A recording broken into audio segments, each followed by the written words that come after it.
Project lagi makin banyak. Bakal ada banyak ya pastinya. Tapi ya kalau kita ikut di Notaris kemarin pasti kita mau buat fakultas hukum yang terpisah dari fakultas Humaniora. Itu ada jurusan yang hukum. Akan ada prestasi-prestasi berikutnya yang diraih oleh mahasiswa bisnis law.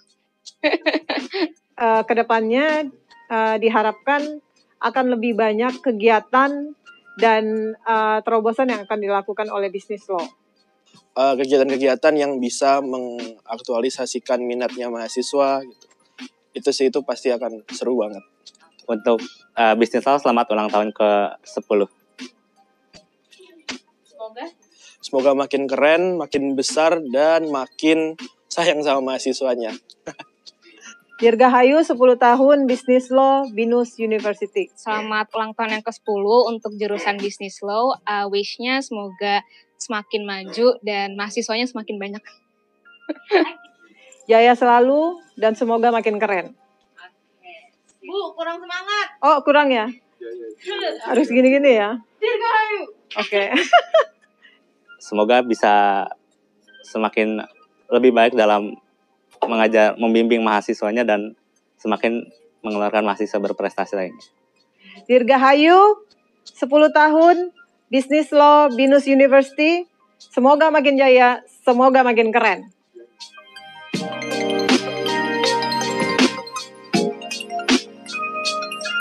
Kalau debat beneran itu kita 30% ngomong, 70% dengerin gitu. Jadi nggak kayak yang lempar-lempar bangku, kursi, panci semua dilempar, enggak.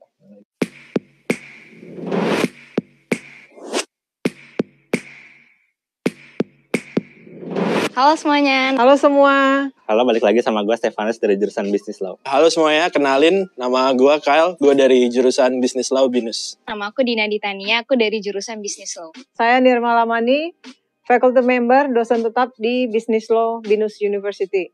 Itu satu fakta, anak hukum itu harus hafal isi dari KUHP.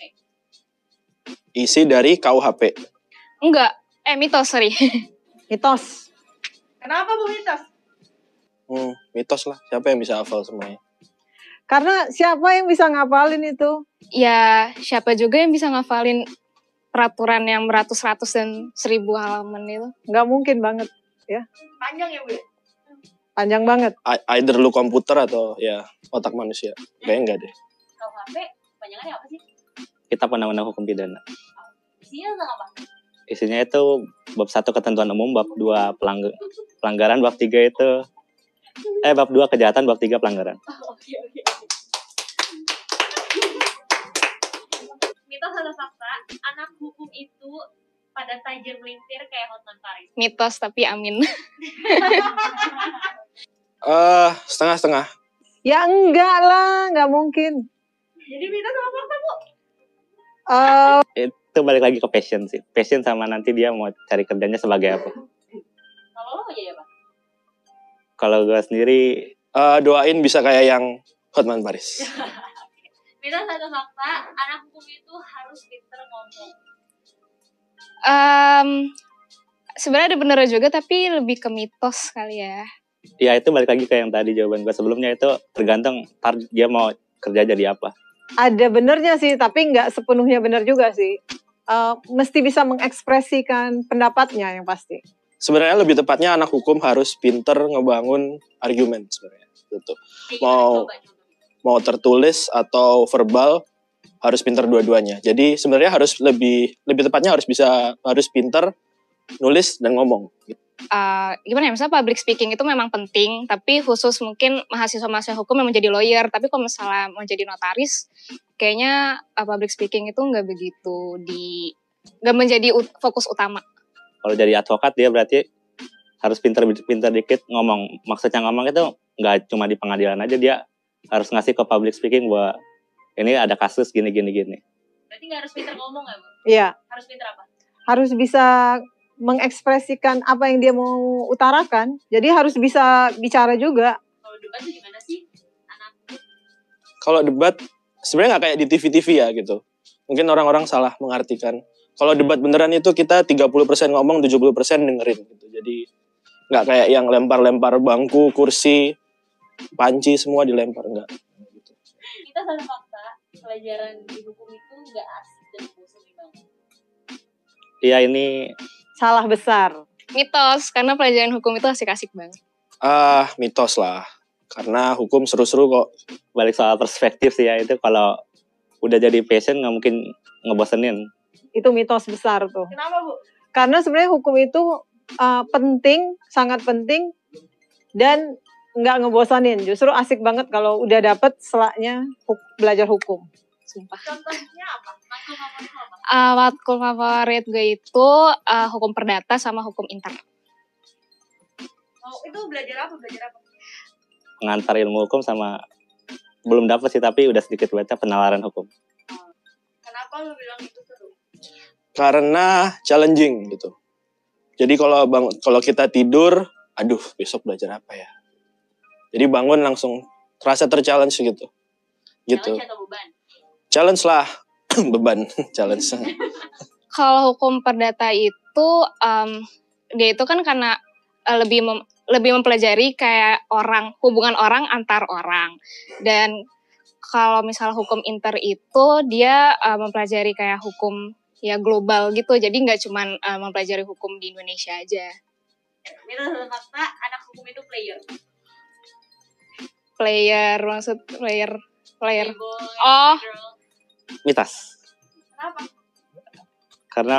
Karena anak hukum tuh nggak punya waktu buat pacaran. Enggak sih, mitos. Berarti belum pernah kena. Gue yang dimainin. Emang nggak ada waktunya aja. Kayaknya dari semua fakultas yang paling nggak player anak hukum deh justru. Anak hukum itu yang paling bisa dipercaya dan lebih loyal. Oke. Berarti lo sekarang jomblo apa? Enggak dong. Takut. Berarti pacaran ya official ya? Iyalah gitu. Gak ada. Buat ngapain? Buat kayak pacaran gitu tuh. Cuma kalau sosialisasi pasti ada lah waktu. Emang player itu di konteks pacaran, bukan main game. Bisa jadi main game juga tergantung ngeliat. Boleh di skill dari jurusan apa? Enggak, bukan Alvinus. Oke. Iya. Thank you. Iya.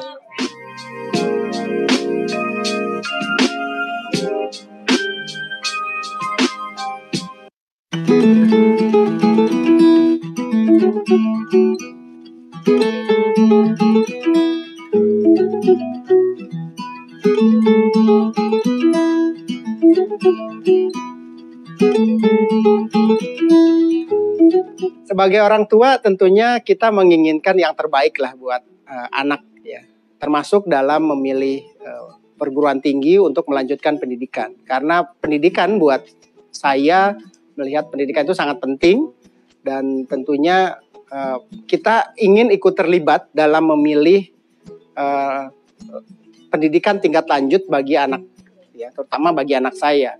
Walaupun memang pilihan ada di anak saya, tetapi tentunya kita juga harus terlibat lah sebagai orang tua.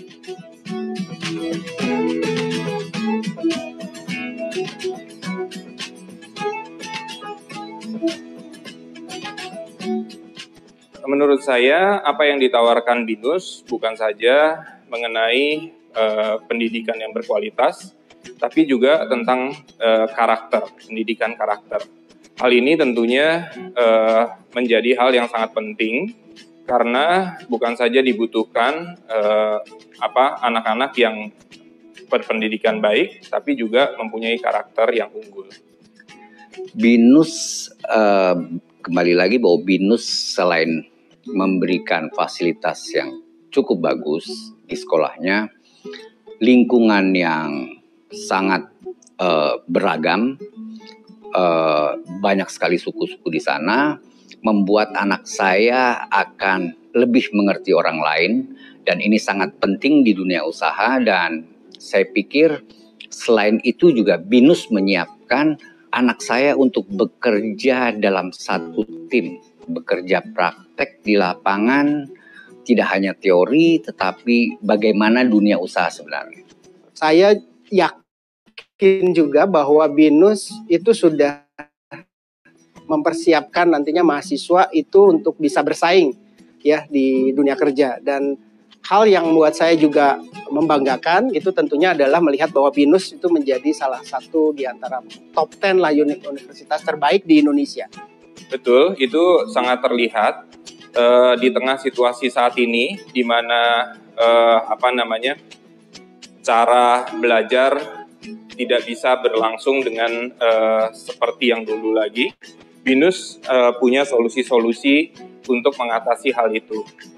BINUS Maya salah satunya, dan banyak lagi cara pendidikan baru yang diterapkan oleh BINUS, sehingga anak saya bisa mendapatkan materi perkuliahan dengan baik.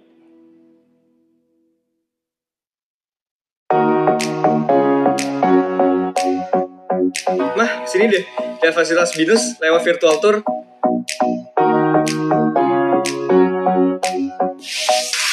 Hai teman-teman, selamat datang di BINUS University. Kalian tahu nggak sih, saat ini BINUS University memiliki 150.000 komunitas BINUSian yang tersebar di berbagai kota di Indonesia, mulai dari Greater Jakarta, Bandung, dan Malang.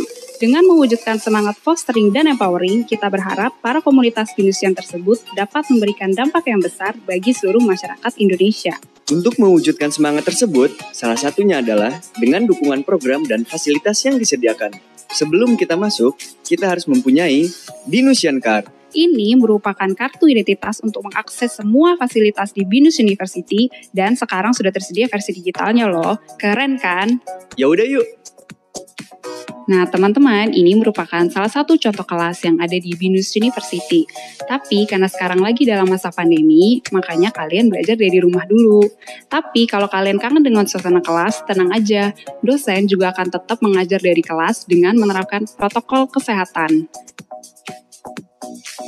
Untuk memberikan pengalaman yang berbeda dalam proses belajar, BINUS University menyediakan Creative Class dan Smart Class untuk mendorong ide-ide kreatif mahasiswa. Creative Class dan Smart Class di BINUS University juga dilengkapi dengan berbagai fasilitas loh, mulai dari proyektor, monitor, hingga charging station. BINUS juga memfasilitasi mahasiswanya untuk menjadi entrepreneur. BINUS University juga menyediakan berbagai fasilitas yang mendukung mahasiswa untuk memulai startup atau mengembangkan bisnis yang sudah ada melalui inkubator kelas yang ada di dalam BIHAB. Sehingga mahasiswa bisa fokus dalam pengembangan usaha dan skill-nya. Jadi, ini salah satu contoh inkubator kelas yang ada di dalam BIHAB.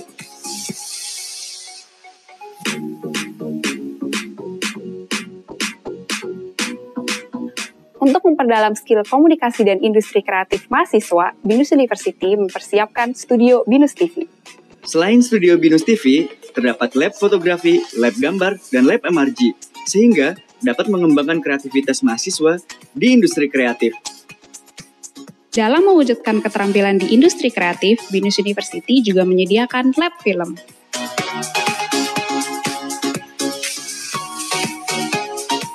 Dalam pengembangan digital dan teknologi, BINUS University menyediakan komputer dan teknologi tinggi. Contohnya seperti ruangan ini, Mac Laboratorium.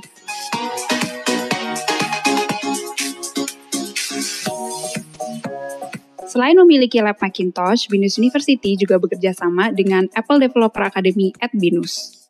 Apple Developer Academy at BINUS merupakan salah satu fasilitas di mana mahasiswa dapat belajar dan mengembangkan digital teknologi kreatif. Selain dikenal sebagai universitas yang ahli di bidang teknologi, BINUS University juga mengembangkan mahasiswanya di bidang kepariwisataan dan perhotelan. Seperti salah satu contohnya Mockup Hotel Room ini yang berkolaborasi dengan hotel berbintang.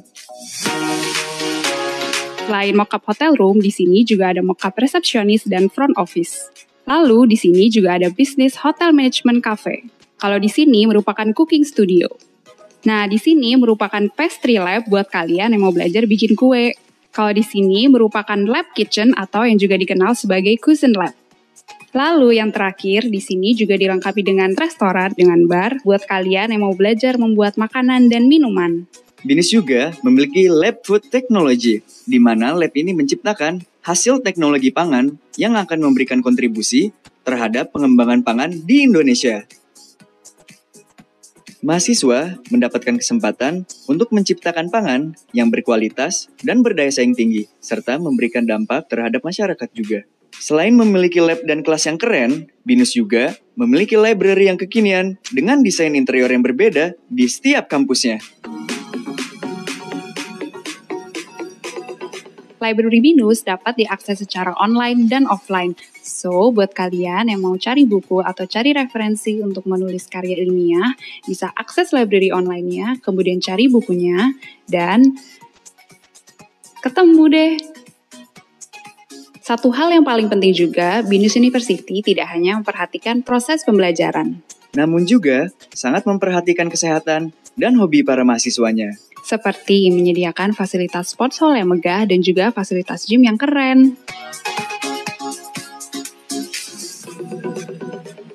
Nah, itu dia tur kita pada hari ini di BINUS University. Selain fasilitas-fasilitas yang udah kita lihat, masih banyak lagi loh fasilitas yang gak kalah keren dan canggih. Jangan lupa kunjungi websitenya di www.binus.ac.id.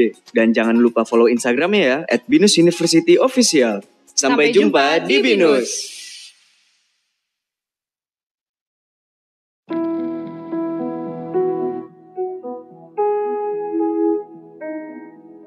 Aku dibesarkan di dalam keluarga yang memahami kesetaraan dalam keberagaman. Sudah terbesit dalam pikiranku semenjak remaja, bagaimana untuk menciptakan kesetaraan bagi semua rakyat Indonesia tanpa terkecuali. Salah satunya dengan kesetaraan hukum. Itulah alasanku memilih jurusan Business Law. Aku ingin memperjuangkan keadilan bagi yang membutuhkan.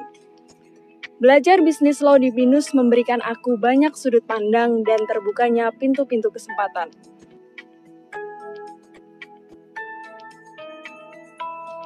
Ketika terlibat dalam karya latihan bantuan hukum dalam menangani kasus kaum masyarakat kecil yang mendapatkan pihak sepihak, momen ini meyakinkan aku untuk terus berjuang bagi mereka yang terkesampingkan.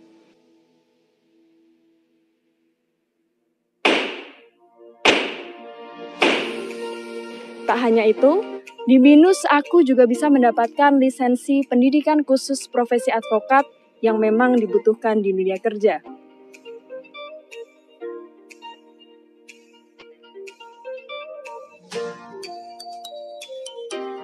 Rasanya sudah tidak sabar bagiku untuk mempraktekkan seluruh ilmu yang aku pelajari, agar aku dapat mewujudkan mimpiku sejak dulu.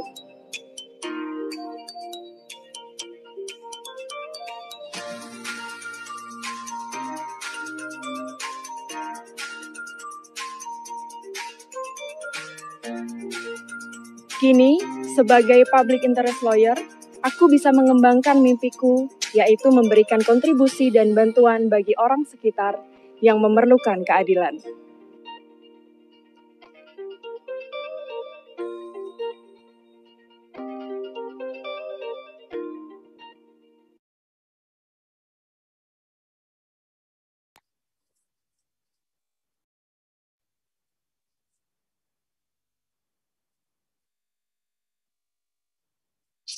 Baik. Assalamualaikum warahmatullahi wabarakatuh. Salam sejahtera bagi kita semua dan semoga para hadirin dan narasumber sekalian dalam keadaan sehat dan bahagia.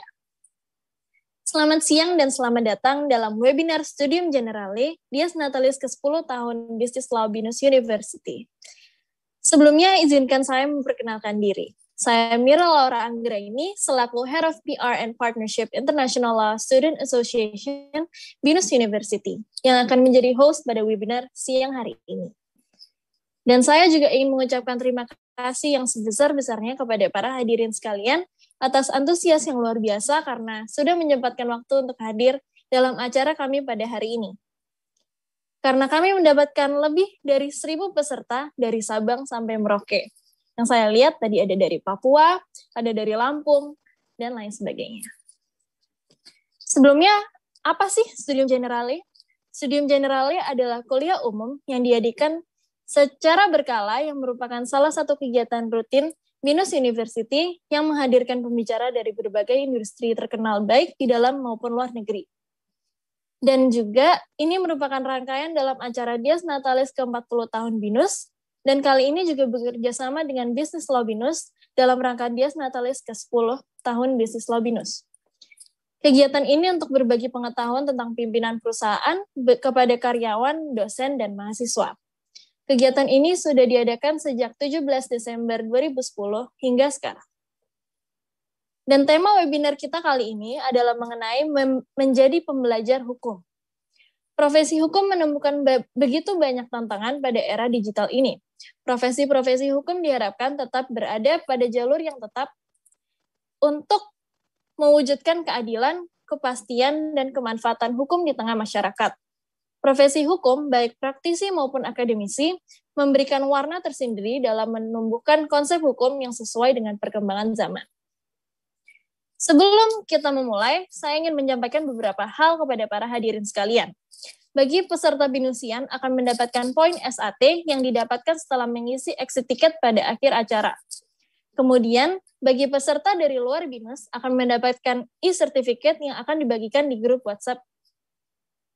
Kemudian, kepada para hadirin sekalian, apabila memiliki pertanyaan, dipersilakan untuk bertanya melalui kolom chat di Zoom, YouTube, dan juga Instagram. Karena waktu yang terbatas, saya akan memilih 3-5 pertanyaan terbaik yang akan dijawab oleh para narasumber di akhir sesi. Webinar hari ini juga dapat disaksikan live melalui YouTube BINUS University Official, dan saya juga ingin mengingatkan para hadirin untuk menonaktifkan mikrofon serta menyalakan kamera, dan dimohon untuk menjaga ketertiban selama berlangsungnya webinar, agar sesi webinar hari ini dapat berjalan dengan lancar. Pertama, saya ingin menyapa lebih dahulu para narasumber yang menyempatkan waktu untuk hadir di dalam webinar kita hari ini. Yang pertama, ada Mas Dito Sitompul, selaku Direktur Lembaga Bantuan Hukum Mawar Sharon. Halo. Halo, Mas Dito. Ya, halo. Gimana kabarnya, Mas? Baik. Aman semua. Iya, puji Tuhan. Oke. Nah, Mas Dito ini, teman-teman, adalah Bachelor dari Universitas Gadjah Mada Yogyakarta dan juga Master's Degree dari Queen Mary University di London. Pembicara kami yang kedua ada Mas Rifki Wicaksono. Halo Mas Rifki. Halo, selamat siang Mira. Siang Mas, gimana kabarnya? Baik, Mas Dito, gimana Mas Dito kabarnya? Baik, Mas Rifki. Gimana Mas Rifki? Jogja aman? Aman, siap. Udah lama banget nih nggak ketemu Mas Rifki nih. Iya nih, kangen banget udah berapa tahun kita ya nggak ketemu ya, Mira. Iya. Sama Mas Dito. Nah, kalau Mas Rifki ini dosen Fakultas Hukum di UGM ya Mas ya? Ya, betul. Di UGM. Nah, Mas Rifki ini beasiswa di Oxford dan Harvard Law School, dan salah satu penghargaan yang diperoleh Mas Rifki adalah Dean Scholar Prize dari Harvard Law School. Kemudian ada dosen saya, Mas Reza Syarifuddin Zaki. Gimana Mas Zaki, kabarnya? Halo Mas Zaki. Alhamdulillah baik. Mirel. Halo Dito. Nih ulang tahun Pak Hotma ya hari ini ya? Iya. Selamat ulang tahun. Tadi nggak bisa ikut. Iya. Iya. Selamat Rifki, Bu Erna, semuanya selamat siang teman-teman Bapak Ibu sekalian. Ya.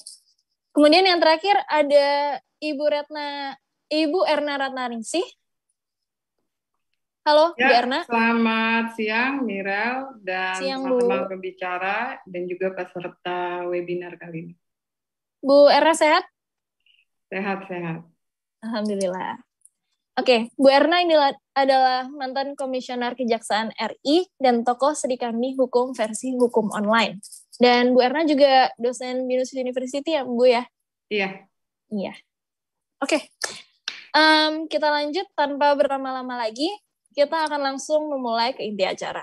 Yang pertama, aku punya pertanyaan buat Mas Dito dulu. Mas, mau dong Mas ceritain sedikit tentang pengalaman bangun lembaga bantuan hukum di beberapa wilayah Indonesia di usia muda. Mungkin Terus, kalau apa aku sekalian sharing aja ya, pakai slide, boleh? Boleh Mas. Iya.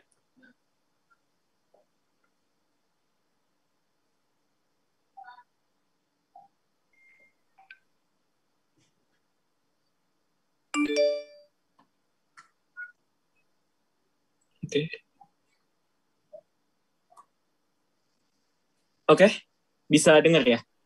Iya, bisa. Ya, selamat siang semuanya. Perkenalkan, nama saya Dito Hasian Felicianus Tompul. Saat ini saya selaku Direktur Utama dari LBH Mawar Saron. Kita punya statement istilahnya melayani lebih sungguh. Kenapa kita mau melayani? Bahwa kita tahu bahwa profesi kita sebagai advokat tentu mempunyai tujuan yang mulia, officium nobile. Maka oleh karena itu, apalagi di LBH Mawar Saron, kita ingin pelayanan kita ini kepada masyarakat bisa benar-benar sungguh gitu, bisa benar-benar menyentuh kepada masyarakat. Dan LBH Mawar Saron sendiri didirikan 2 Juli 2002 atas inisiatif dari Pak Hotma. Jadi sekarang udah kurang lebih 19 tahun kami berdiri. Kami ada di 4 kota. Saat ini ada di Jakarta, Batam, Surakarta, Solo, dan Semarang. LBH Mawar Saron adalah sebuah lembaga non-profit di bawah Yayasan Hotma Sitompul yang mendedikasikan diri untuk memberikan bantuan hukum kepada masyarakat miskin dan teraniaya secara hukum tanpa memungut biaya, pro deo dan pro bono, tanpa membedakan suku, agama, ras, keturunan, keyakinan politik, maupun latar belakang sosial dan budaya. Visi dari LBH Mawar Saron sendiri adalah agar masyarakat miskin dan teraniaya dapat memperoleh bantuan hukum yang maksimal dan dapat menjadi masyarakat Indonesia yang sadar hukum. Kami di LBH Mawar Saron sama sekali tidak memungut biaya sama sekali. Dari awal mereka datang, misalnya adanya konsultasi, sampai nanti teken tanda tangan kuasa, sampai nanti kita dampingi misalkan di tahap penyidikan maupun penyelidikan, bahkan sampai nantinya di persidangan, tingkat pengadilan tinggi sampai Mahkamah Agung, itu semuanya gratis. Kita benar-benar memberikan bantuan hukum ini secara pro bono dan pro deo. Sebagai lembaga bantuan hukum, kita tahu juga sudah ada terbit Undang-Undang RI nomor 16 tahun 2011 tentang bantuan hukum. Di sana diatur bagaimana organisasi bantuan hukum itu bisa berdiri, di mana organisasi bantuan hukum harus diverifikasi dan diakreditasi oleh pemerintah, dalam hal ini adalah Kemenkumham. Sejak tahun 2013, sejak adanya aturan itu 2011 dan diundangkan dan berlakunya 2013, hingga saat ini kami mendapatkan akreditasi A dari Kementerian Hukum dan HAM. Bagaimana cara agar dapat akreditasi A? Waktu itu ada syarat-syarat tertentu, misalnya mempunyai pembela umum yang mempunyai kartu advokat, itu minimal 10 dan minimal 50 perkara 1 tahun. Kami, LBH Mawar Saron, dalam kasus litigasi pidana dalam 5 tahun terakhir, kami menangani sekitar 450 kasus. Itu yang sampai pengadilan, tidak termasuk yang hanya konsultasi. Konsultasi mungkin bisa sampai ribuan kalau digabung semua. Kasus litigasi perdata dalam 5 tahun terakhir 79 kasus, dan kasus litigasi tenaga kerja dan tata usaha negara itu kurang lebih 72 kasus. Saya ingin sampaikan beberapa kasus yang pernah kita tangani. Ini ada salah satunya contoh Usep sang pedagang asongan. Ceritanya waktu itu orang ini adalah seorang pedagang asongan, dia dijebak oleh oknum, saya sebut oknum dari kepolisian waktu itu. Dia ceritanya lagi berjualan, saat itu berjualan rokok. Tiba-tiba datanglah 2 orang, lalu melempar sebuah rokok ke bawah. Dan dia minta tolong, oknum tersebut suruh ambil, si Usep ambil. Pada saat Usep ambil, ternyata di dalam kotak tersebut ada ganja, dan dia langsung disekap. Saat itu langsung ditangkap, langsung dibawa sama oknum-oknum kepolisian tersebut, langsung diminta pengakuan bahwa barang ganja tersebut adalah milik dia. Akhirnya pada saat kami bertemu Usep itu pada saat dia sudah di tahap 2 di kejaksaan dan dia sudah ditahan di rutan.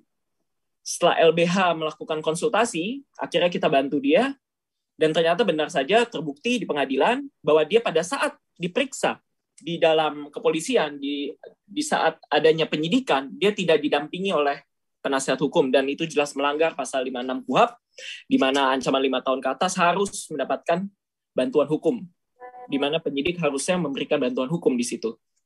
Dia tidak mendapatkan bantuan hukum sama sekali dan bahkan di sana BAP-nya pun seakan-akan ditandatangani oleh dia, padahal dia adalah buta huruf. Kalau buta huruf harusnya cap jempol. Nah, disitulah LBH Mawar hadir untuk membela kepentingan hak dia dan akhirnya pengadilan waktu itu memutus bebas.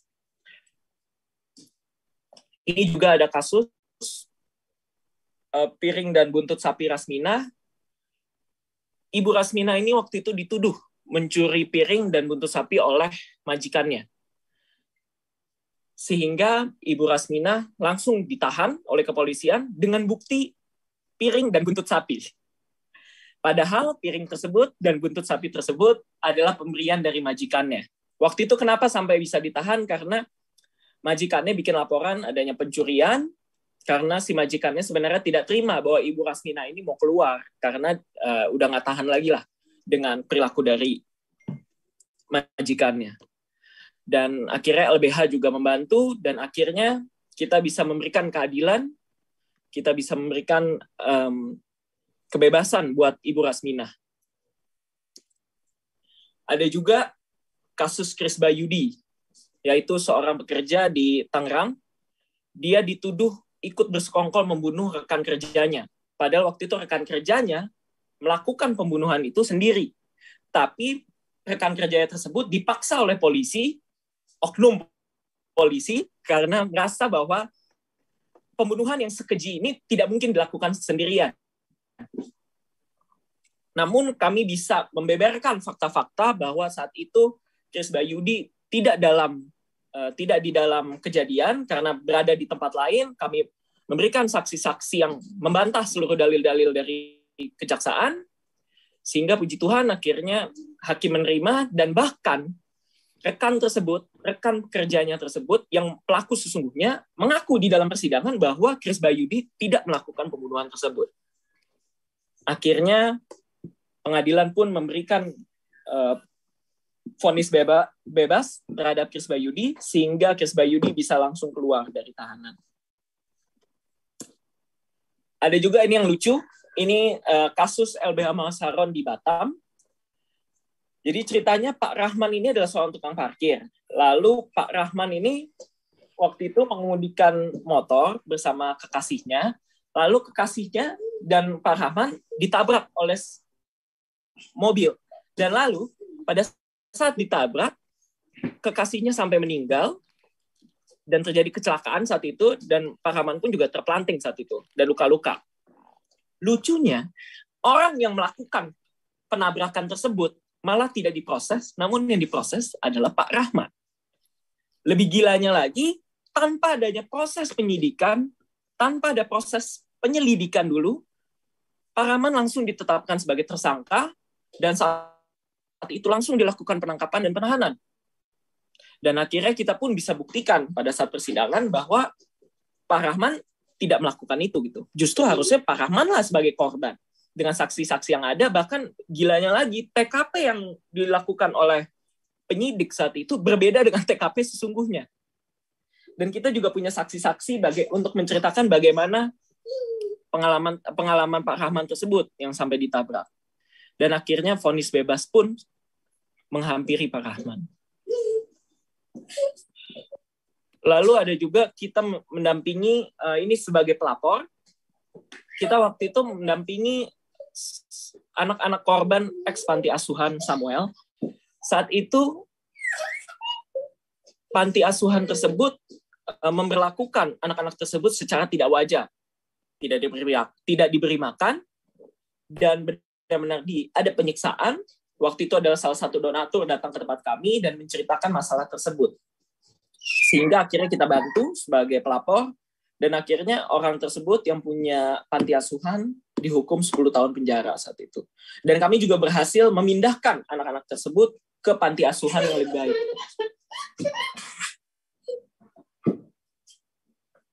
Ini ada cerita juga terkait dengan kasus Tanah Semper. Saat itu kami mendampingi sekitar 60 warga. Waktu itu kita mendampingi karena para warga ini digugat oleh seseorang yang mengaku mempunyai hak pakai terhadap tanah tersebut. Namun sebenarnya hak pakai tersebut sudah habis, akhirnya kami bisa buktikan dan bisa memenangkan kasus tersebut juga. Ini yang cukup heboh terakhir ini, ada kasus remaja yang membunuh bocah, anak kecil, sekitar umur 4 tahun, remajanya umur sekitar 17 tahun, seingat saya. 16, masih di bawah umur waktu itu, 16 atau 15. Dan dia saat itu keadaannya hamil karena diperkosa oleh omnya sendiri. Waktu itu kita bisa membela, ya tentu memang tidak bisa dipungkiri bahwa kejadian itu ada, dan kita juga tidak minta bebas, namun kita meminta untuk direhabilitasi, untuk tidak dijatuhkan pidananya tuh tidak di dalam rutan, tapi kita minta di Kementerian Sosial, di Handayani, sehingga anak ini bisa mendapatkan proses rehabilitasi yang baik. Karena sangat kasihan waktu itu kondisi anak ini, karena anak ini pun bukan hanya sebagai pelaku, namun juga sebagai korban. Akhirnya kami juga membantu terkait anak ini menjadi korban, dan akhirnya juga omnya yang melakukan pemerkosaan pun juga dipidana.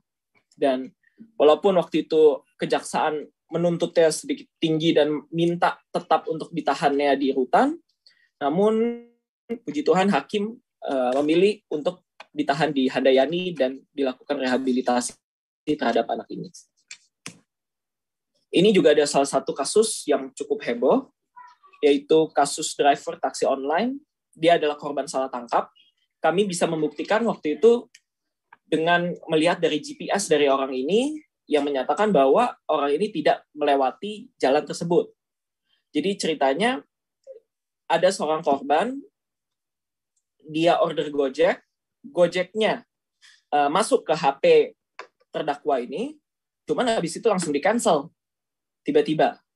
Dan kalau di-cancel, itu Gojek otomatis langsung ngambil ke driver lain. Nah, sebenarnya driver lain inilah pelakunya. Namun, yang ditangkap malah klien kita. Karena yang terakhir kelihatan sebenarnya dari aplikasi itu sebenarnya kelihatan kalau kita buka Gojek ya. Namun sayang, tapi pengadilan tidak melihat itu, hanya mengambil keterangan dari si korban. Padahal waktu itu korban pun memeras dari keluarga klien kami. Namun hakim tidak mengindahkan itu, ya tetap kami juga harus menghormati putusan pengadilan, walaupun kami bisa buktikan saat itu adanya keteledoran dari penyidikan saat itu, ya menurut kami dari GPS dan dari STNK yang ada di Gojek terakhir itu beda dengan yang klien kami miliki. Namun hakim tidak memilih itu, tetap mendengarkan keterangan dari korban. Yaitu pertanyaan yang cukup harus kita pertanyakan saat ini, bagaimana kondisi akses keadilan dalam era pandemi ini.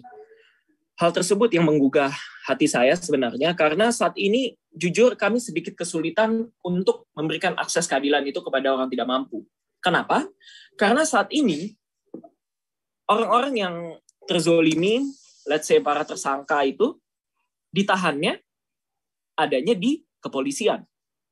Biasanya setelah dari penyidikan, pada saat udah mau tahap 2, pada saat kejaksaan mau melimpahkan itu ke pengadilan, mereka langsung membawanya ke rutan. Ada di rutan Salemba, salah satunya, ada di Cipinang juga. Namun, sekarang karena adanya pandemi, mereka menutup itu semua. Akhirnya, mereka tetap ditahan jadi tahanan titipan di kepolisian. Dan itu kesulitan kami untuk reach out ke mereka-mereka ini. Karena ya, bagaimanapun, banyak beberapa oknum justru dalam tanda kutip dengan hadirnya LBH Morsaron yang ada mempersulit proses penyidikan.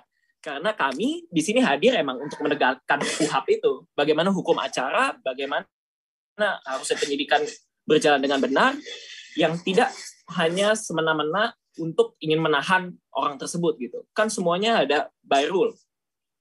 Bagaimana harusnya dia didampingi pada saat BAP, bagaimana harusnya pada saat tahap 2 harusnya berkas itu juga udah diserahkan kepada dia.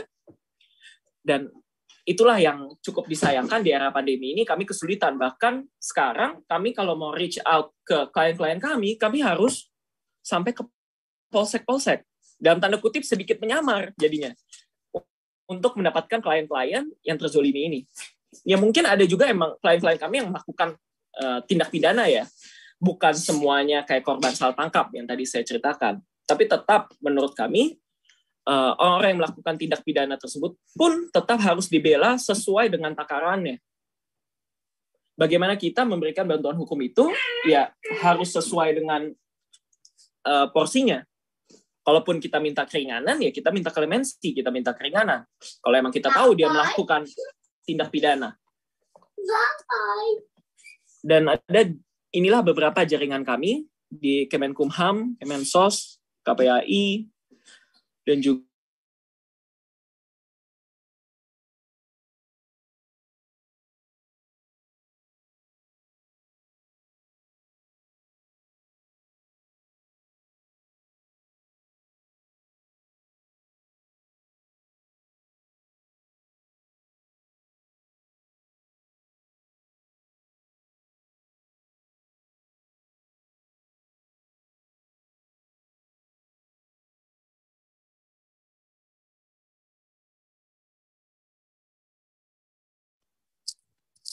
Halo Mas Dito. Mas Dito. Mungkin Mas Dito lagi ada gangguan sinyal.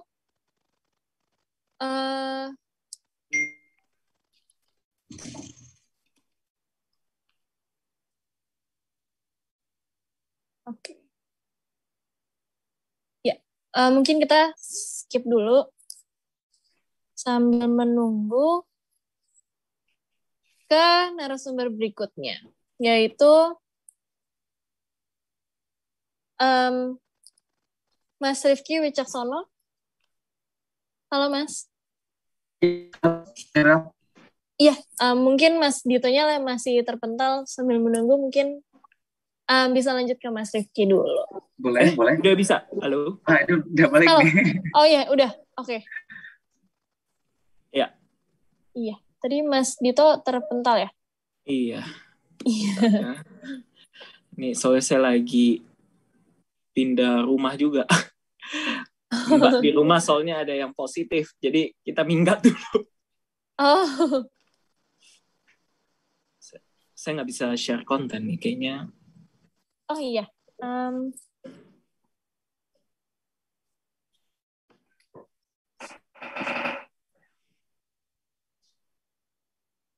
Ya, udah bisa podcast? Oke.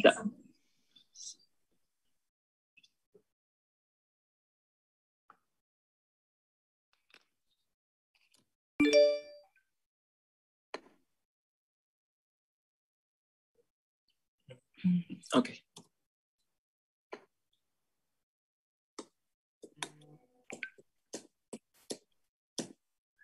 Ya, yang tadi saya ceritakan terakhir kan tentang bagaimana kondisi kami saat ini untuk memberikan akses keadilan di era pandemi, dan kami juga menceritakan juga ya tentang jaringan dari LBH Muar Saron. Dan mungkin rekan-rekan juga bisa mengunjungi dari Instagram kami maupun website kami. Kami dalam Instagram juga sering memberikan pengetahuan-pengetahuan hukum dan update-update terkait kasus-kasus yang kami tangani. Mungkin kalau saya bisa sharing juga ke teman-teman mahasiswa, kalau emang kalian misalkan setelah lulus dari Fakultas Hukum ingin melanjutkan profesi sebagai advokat, kalau saya boleh menyarankan, cobalah bekerja di lembaga bantuan hukum. Terserah mau LBH mana, mau LBH Jakarta boleh, LBH Muar Saron boleh, maupun LBH yang lain. Karena menurut saya, disitulah benar-benar kalian sebagai advokat ataupun litigator yang benar-benar bisa membantu orang-orang kecil. Dan menurut saya, itu priceless. nggak bisa dibandingkan dengan uang, nggak bisa dibandingkan dengan gaji yang besar-besar, misalkan langsung kerja di corporate, ya mungkin itu pilihan juga ya dari teman-teman sekalian. Cuman kalau saya boleh sarankan, cobalah di LBH, karena kalian benar-benar bisa mengaplikasikan apa yang kalian pelajarin itu ya secara teori dengan sesungguhnya gitu. Dan menurut saya kita juga hadir di dunia ini kan tentu untuk menjadi terang dan menjadi garam buat orang-orang sekitar kita. Begitu dari saya, Mbak Moderator. Oke, terima kasih Mas Dito atas pemaparannya. Nah, bagi para hadirin di sini yang cita-citanya mau membangun lembaga bantuan hukum atau sedang membangun lembaga bantuan hukum, mudah-mudahan termotivasi ya dan lancar sampai tercapai. Amin. Oke, kita lanjut ke narasumber berikutnya, yaitu Mas Rifki Wicaksono. Selamat siang. Halo. Mira. Siang, Mas. Nah, kita langsung aja. Mas, aku punya pertanyaan. Mas pernah bekerja di law firm top di Indonesia, tapi justru keluar dan memilih untuk jadi dosen di UGM. Apa sih Mas yang memotivasi Mas untuk menjadi dosen?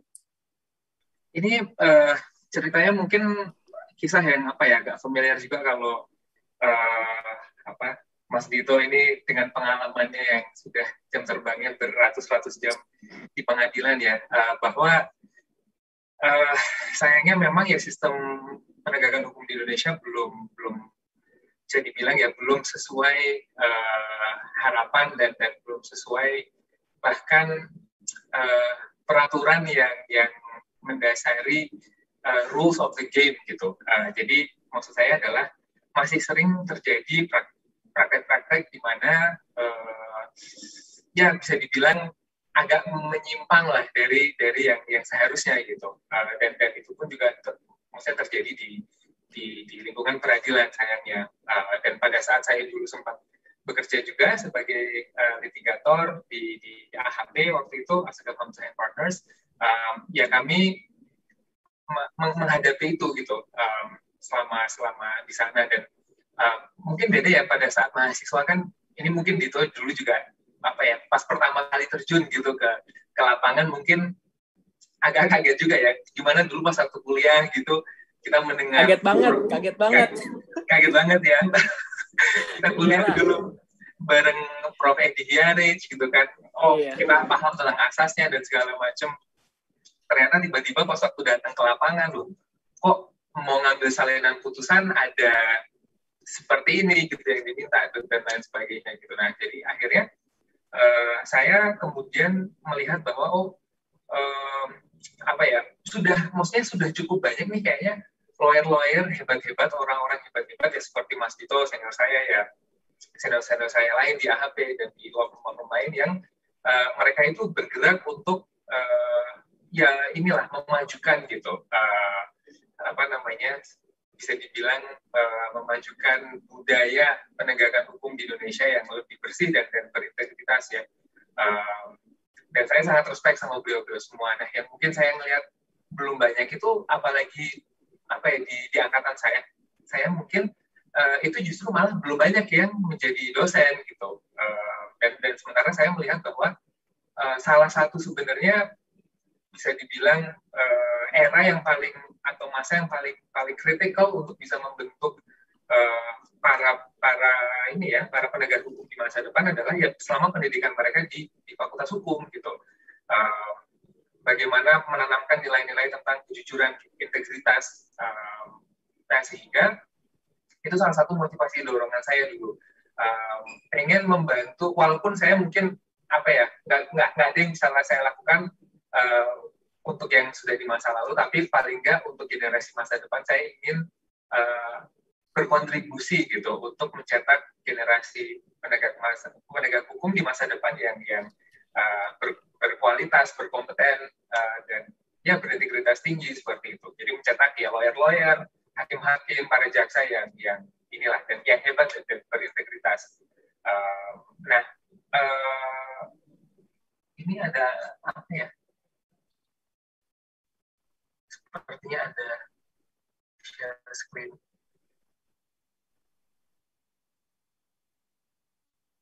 Bisa saya lanjut, Miral, atau ini? Iya, nggak apa-apa, dilanjut aja. Oke. Ya, jadi itu tadi salah satu ini saya, bahwa memang saya ingin berkontribusi gitu loh, mencetak ke generasi penegak hukum di masa depan yang berkompeten dan berintegritas. Nah, selain itu juga saya memang setelah mengingat-ingat zaman saya kuliah, memang sebenarnya passion saya itu lebih besar di pendidikan gitu. Jadi saya ingat zaman gimana dulu kuliah, misalnya sebelum ujian itu teman-teman suka gitu kumpul di rumah buat belajar bareng gitu kan, buat mempersiapkan ujian. Terus kebetulan saya juga aktif di kegiatan peradilan semu. Nah, saya juga pas mahasiswa senang jadi pelatih gitu, nge-coach kegiatan mahasiswa gitu. Dan setelah saya menimbang-nimbang, kok kayaknya sebenarnya passion saya lebih dengan pendidikan gitu dibandingkan dengan advokasi ya. Jadi akhirnya saya memutuskan untuk keluar dan mengabdi menjadi dosen di UGM. Oke.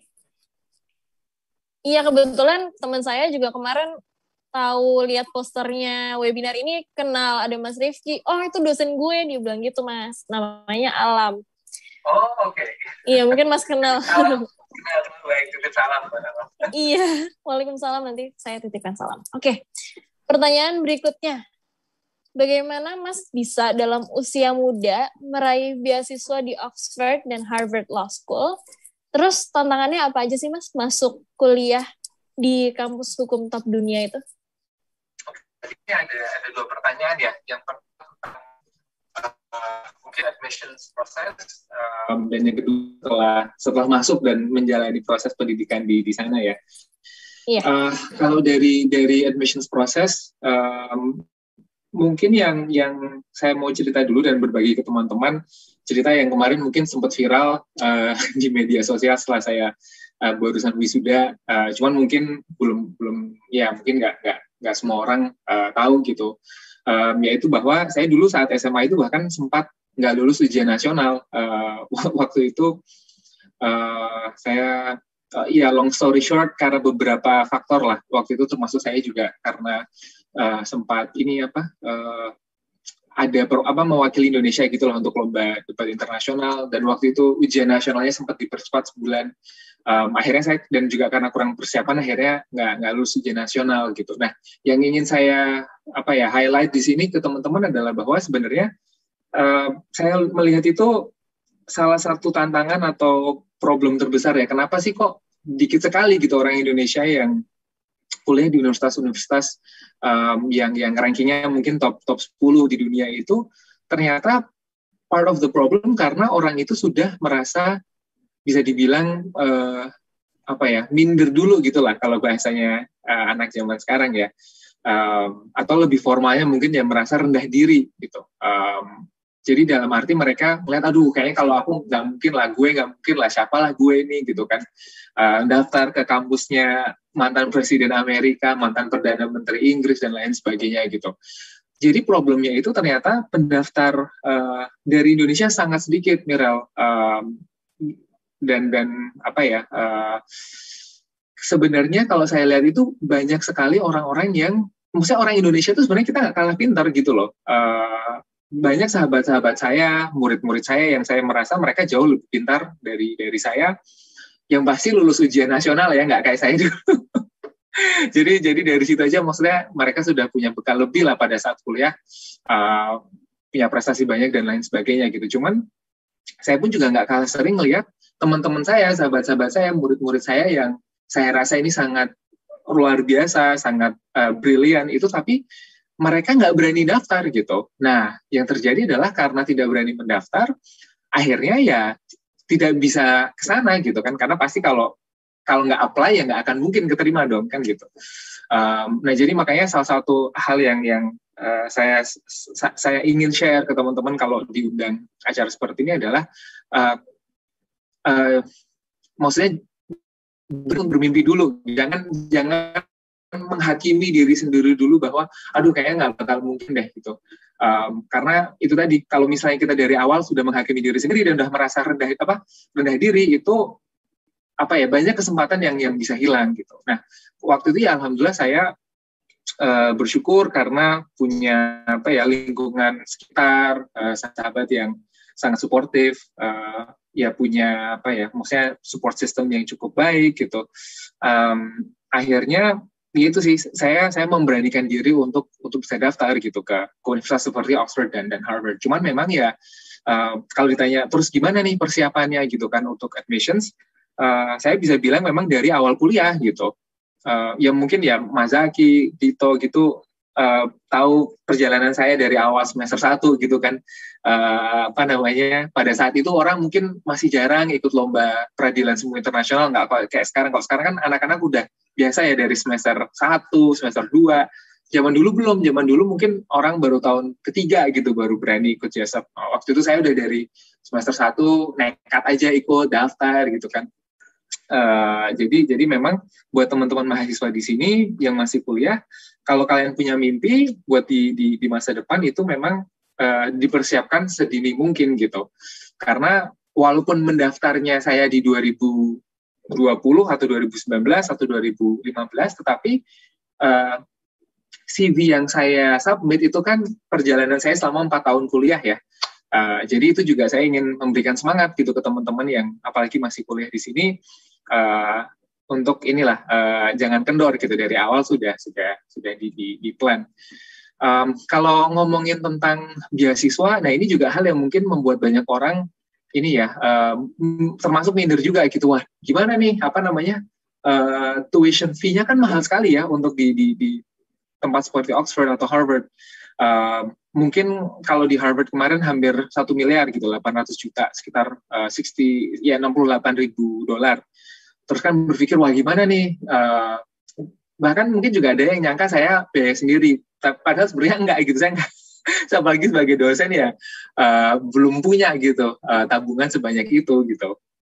Jadi memang sebenarnya banyak sekali beasiswa yang disediakan oleh universitas tersebut. Nah, orang-orang mungkin selama ini nggak aware gitu. Taunya mungkin, kalau beasiswa ya mungkin LPDP atau yang disediakan oleh pemerintah negara tersebut, misalnya Fulbright atau Chevening. Cuman ternyata universitas tersebut, misalnya Harvard atau Oxford sendiri, mereka juga punya scholarships gitu dan financial aid. Ya alhamdulillah saya dalam kedua kesempatan tersebut memang mendapatkan beasiswa dari institusi gitu, jadi bukan dari negara atau dari pemerintah. Jadi itu mungkin juga bisa membantu teman-teman untuk semangat lah untuk research bahwa ternyata ada loh scholarships yang ditawarkan oleh institusi gitu. Terus kemudian yang terakhir mungkin kalau tentang kendalanya gimana, kalau yang terakhir ini yang saya kuliah di Harvard, kendala terbesar jelas adalah pandemi ya, sama seperti teman-teman mungkin kuliah yang di sini ya, sama seperti teman-teman mungkin ada yang dosen di sini juga, karena pandemi akhirnya saya nggak bisa berangkat ke Amerika, sehingga full kuliah selama 1 tahun kemarin online, dan dengan perbedaan zona waktu sekitar 11 jam. Jadi saya mulai kuliah itu jam 7 malam yang paling pertama, karena di sana jam 8 pagi, dan kuliah yang terakhir itu jam 7 pagi selesainya. Jam 4 sampai jam 7 itu kuliah yang terakhir. Jadi lembur gitu semalaman. Cuman ya untungnya karena pernah merasakan jadi litigator kayak Dito, jadi udah tahan banting lah buat lembur-lembur gini. nggak terlalu kaget gitu kemarin. Cuman ya jelas lah pasti awal-awal struggle juga, cuman alhamdulillah ya bisa kemudian mengatur ritme kerja dan istirahat dengan baik. Begitu sih. Oke. Berikutnya ada nggak sih Mas pesan-pesan untuk mahasiswa hukum yang kedepannya mungkin berminat menjadi akademisi hukum? Buat jadi akademisi ya.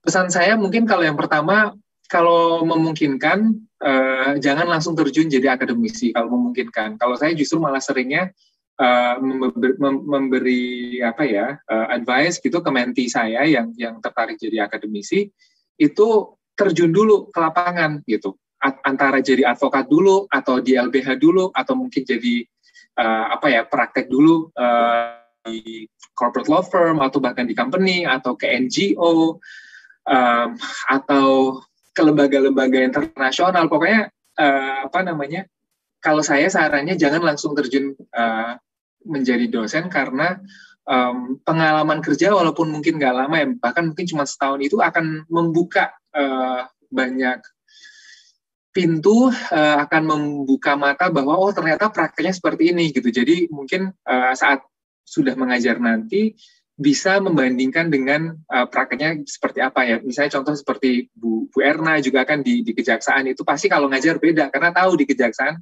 seperti apa. Kalau mungkin Mas Zaki juga ngajar itu beda karena udah ada pengalaman lah, beliau sering menjadi ahli dan sebagainya. Jadi pengalaman praktek itu justru sangat berharga dan juga membantu kalau misalnya nanti ada mahasiswanya yang maksudnya ada mahasiswanya yang kebetulan ingin ke tempat di mana dia dulu bekerja atau mungkin ada network. Jadi misalnya kalau ada mahasiswa saya yang tertarik menjadi lawyer, saya bisa menghubungkanku tuh dengan teman-teman di AHP gitu misalnya, atau saya bisa cerita pengalaman saya, oh dulu proses seleksinya seperti ini, atau misalnya ada yang pengen ke LBH Mawar Sharon, ya saya tinggal telepon, Mas Dito ini ada mahasiswa aku nih yang oke nih, kayaknya pengen mengabdi nih, pengen ngerasain gitu di LBH gitu, boleh nggak ngobrol-ngobrol gitu kan.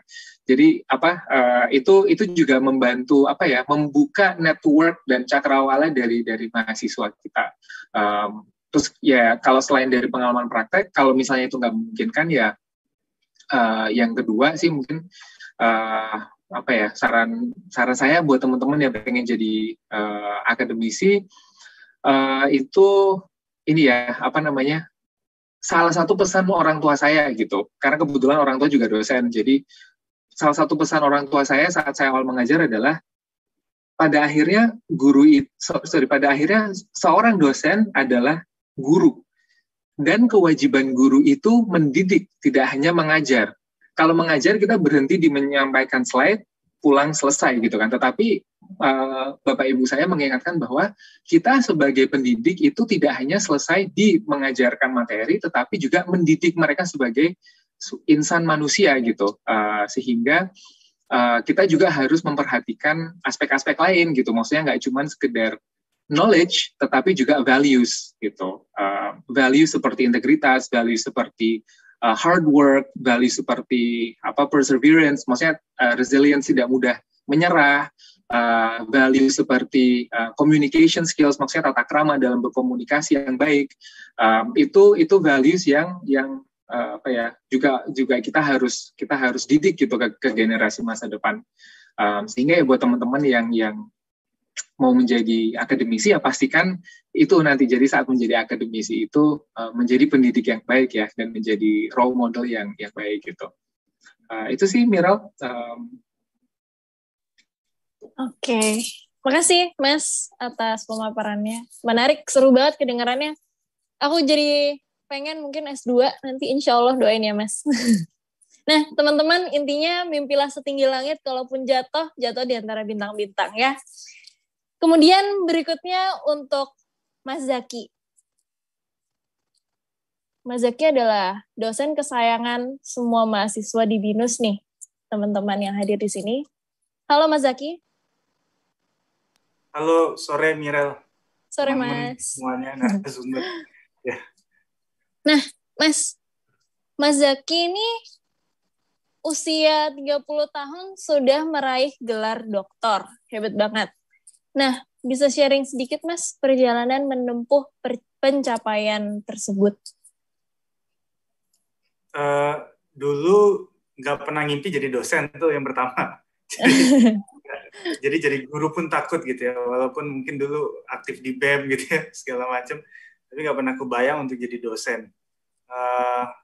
Ada satu sempat waktu itu saya ditawarin PNS sebenarnya di Kementerian Perdagangan, salah satu kementerian yang memang passion secara keilmuan karena riset saya tentang hukum perdagangan internasional. Waktu itu saya bantu Direktur Ekspor Impor untuk presentasi di ASEAN ya pada saat sedang mengerjakan tesis, dan kemudian dia tawarkan, kamu di sini aja katanya. Tapi karena saya waktu itu punya hobi yang agak kesana kemari gitu ya senang bisnis, ya senang politik, senang apa, kayaknya nggak mungkin saya masuk ke dunia PNS waktu itu. Akhirnya kemudian satu kali saya datang ke Kementerian Perindustrian, ikut pelatihan draft paten kekayaan intelektual. Lalu ternyata narasumber itu dosen di hukum BINUS. Waktu itu tahun berapa? Masih awal-awal. Tapi udah nggak ada sekarang di hukum BINUS. Dan di jam makan siang itulah saya baru kenal ternyata ada hukum di Universitas Bina Nusantara. Karena kita tahunya paling computer science kan. Nah, dari situ kemudian dia tawarkan untuk gabung, coba aja katanya. Gabung ke sana. Akhirnya saya mulai kenal ya Bu Erna, Pak Sidarta, Pak Paulus, dan Pak Besar dan kawan-kawan ya, yang luar biasa. Nah, dari situ kemudian saya pada saat proses sedang S3. Jadi saya selesai S3 itu kurang lebih waktu 3 tahun, Mirel. Dan saya selesai umur 27 atau 28 tahun. Dan memang benar sih, kalau proses S3 itu beda banget ya. Ketika S1 atau S2, ya mungkin kita masih masih jomblo gitu ya, belum berkeluarga, belum ngurus ini itu, belum banyak pikiran pekerjaan dan lain sebagainya. Nah, di S3 itu kita bisa ketemu macam-macam orang ya, dari mulai anggota dewan, dari mulai advokat ya, dosen ya, dan macam-macam. Nah, di situ saya ingat betul ya, ada 5 tahap yang harus dilalui sampai kemudian gelar doktor kita terima. Dan pada saat itu saya untuk 2-3 tahap pertama itu saya ujiannya paling bontot. Jadi paling belakangan. Nah, tapi saya tahu bahwa nggak mungkin nih kalau kemudian saya tidak segera selesaikan. Karena pada saat itu juga prosesnya macam-macam ya, mau maju DPR RI lah segala macam. Sehingga akhirnya kemudian saya kebut, riset, ya, harus ke sana kemari. Saya kuliah di Unpad, S3 saya di Pajajaran. Jadi jam 4 pagi saya udah berangkat dari Jakarta, bawa mobil, waktu itu belum terlalu macet. Kira-kira jam 6:30, 7 pagi saya sampai di Banda, belakang gedung sate. Saya di situ lanjutkan tidur di mobil. 7:30 pagi saya mandi di kampus. Jam 8 pagi saya mulai kuliah sampai sore, kemudian saya kembali lagi ke Jakarta ya. Sampai waktu itu saya ingat betul karena mobil saya plat B, dan Persib Bandung lagi juara pada saat itu, Piala Indonesia. Jadi saya harus melalui tol Paster itu dengan begitu tegangnya, karena kanan kiri saya semuanya pawai pakai kaos biru, dan mobil saya plat B, dan ya tahu sendiri kejadiannya seperti apa.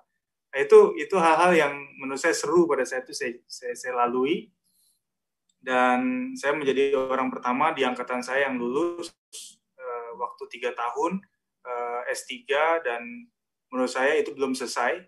Jadi saya terus belajar lagi, terutama selama pandemi. Saya ikut beberapa pendidikan sertifikasi untuk yang menambah saja sumber-sumber literasi dan pengetahuan agar kemudian itu juga bisa bermanfaat di kelas ya ketika berinteraksi dengan teman-teman mahasiswa. Begitu, Mira.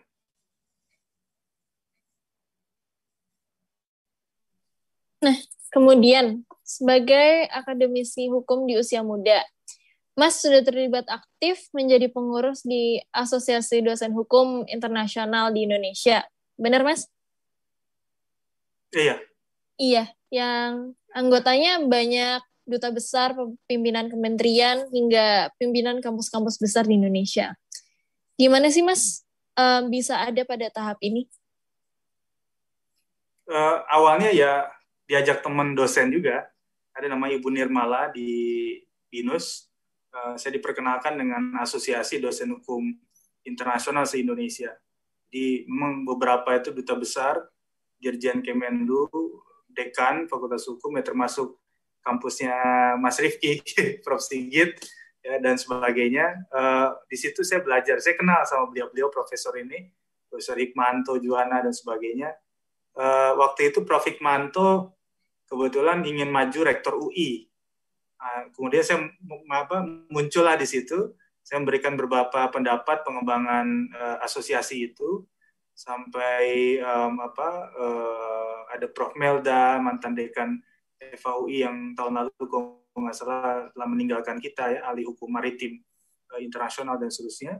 Sampai kemudian di Samarinda itu dilakukanlah semacam kongres musyawarah ya nasional dan diadakan pemilihan, pembentukan kepengurusan, dan kemudian saya diajak untuk bergabung ya menjadi pimpinan Asosiasi Dosen Hukum Internasional Indonesia. Sempat ramai juga ya, biasa PTN PTS awal-awal karena saya salah satunya dari PTS yang masuk dalam struktur kepengurusan, yang lain dari PTN, dan waktu itu saya jujur baru 1 tahun atau bahkan kurang dari 1 tahun.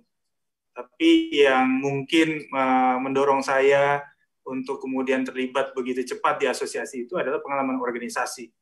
Itu yang membuat akhirnya saya punya chemistry, dan bahkan sekarang kita sedang menyusun sebuah buku ya, kemarin ngobrol juga sama Rifki, yang akan kita terbitkan di penerbit buku internasional di Brill di Belanda untuk pemikiran tentang hukum internasional dari perspektif Indonesia. Dan itu pertama kali akan kita buat di Indonesia, dari pikiran-pikiran akademisi dan praktisi yang concern pada hukum internasional. Dan menurut saya ini pengalaman yang menarik sekali untuk saya, belajar banyak dengan beliau-beliau itu yang memang sudah terhubung dengan jejaring para akademisi hukum internasional di tingkat internasional. Begitu kira-kira. Oke, terakhir nih Mas. Ya, ada tips nggak Mas untuk menjadi akademisi produktif dengan menghasilkan karya buku di usia muda? Saya ingat dulu gini, ada Profesor Mudrajat Kuncoro dari Ekonomi UGM pernah bilang gini, kalau kamu 3 semester mengajar tidak membuat buku, itu dipertanyakan. Karena kunci saya itu adalah jangan sampai kita menjadi juru bicara buku-buku asing, buku-buku orang. Ya, kita harus menjadi juru bicara dari buku yang kita tulis sendiri. Ketika di Unpad itu memang saya melihat beberapa dosen, profesor itu mengeluarkan teori-teori mazhab-mazhab sendiri ya, dari almarhum Prof. Mukhtar Kusumatmaja ya, yang beberapa waktu yang lalu meninggalkan kita juga, dengan teori hukum pembangunan, kemudian ada teori hukum konvergensi, teori hukum integratif dan lain sebagainya. Menurut saya itu sangat menstimulasi kita para mahasiswa kemudian mengejar pencapaian pada titik itu, sehingga kemudian dalam 2 tahun terakhir ini saya mulai memompa diri saya agar semakin banyak buku yang kemudian saya terbitkan. Baru kemarin saya izin di kampusnya Rifki di UGM, saya membedah dan meluncurkan buku saya Hukum Pariwisata Syariah di ASEAN, dihadiri Pak Sandiaga Uno, Pak Menteri, dan semua bilang bahwa kayaknya saya baru lihat judul buku semacam ini, Hukum Pariwisata Syariah di ASEAN, gitu ya. Belum lagi ternyata ada perkembangan virtual tourism ya, yang dari tadi pagi saya diskusi dengan mahasiswa melakukan riset terkait dengan regulasi yang kemudian akan diatur.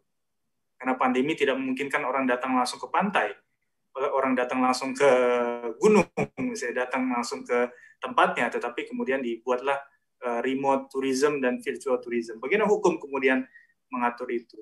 Banyak sekali hal-hal yang kemudian menarik untuk dibuat. 1-2 bulan lagi buku saya keluar lagi, Hukum Perdagangan Internasional.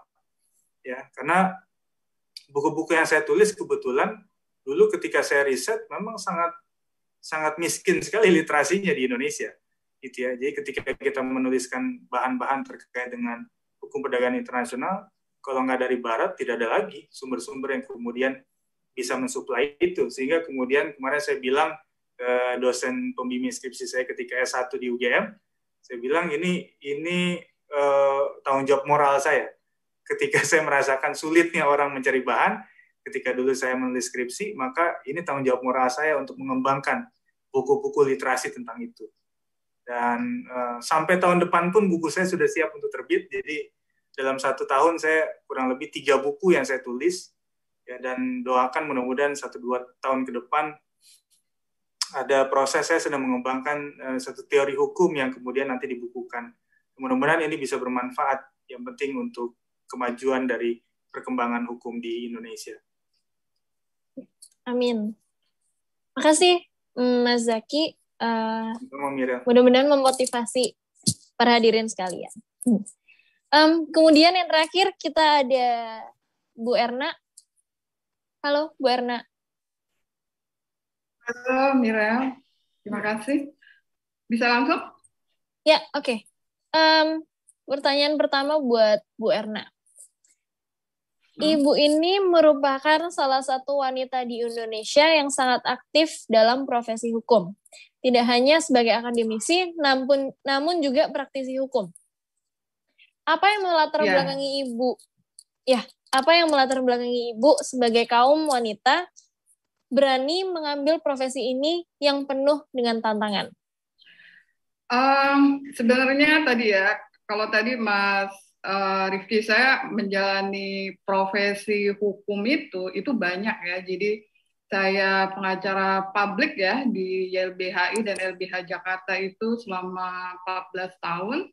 Dan salah satu capaian terpenting yang saya lakukan tadi udah diungkapkan ya sama Mas Dito ya, bahwa Undang-Undang Bantuan Hukum. Jadi Undang-Undang Bantuan Hukum itu adalah salah satu capaian kinerja saya dan teman-teman LBH Jakarta. Jadi itu dimulai pada tahun 2003 ya.